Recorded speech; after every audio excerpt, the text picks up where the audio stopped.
Mana nak elakkan hati ini sentiasa berfikir benda negatif, benda buruk. Dalam Sahih Muslim, Nabi ada ajak satu doa berkaitan dengan cuci hati. Hadis sahih. Tuan-tuan pegang tangan di sini kan. Yang ni daripada saya lah.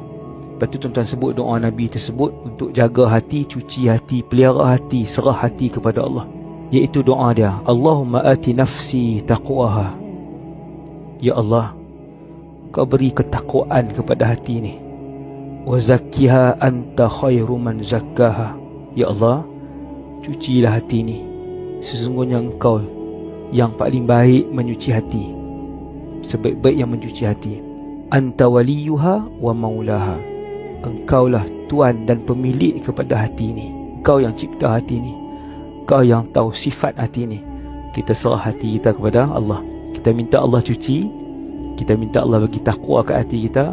Kemudian kita serah hati ni kepada Allah. InsyaAllah hati yang penuh dengan ketakwaan dicuci oleh Allah itu akan sentiasa memikirkan perkara yang baik, positif untuk dunia dan akhirat kita. Walhamdulillahirabbil alamin.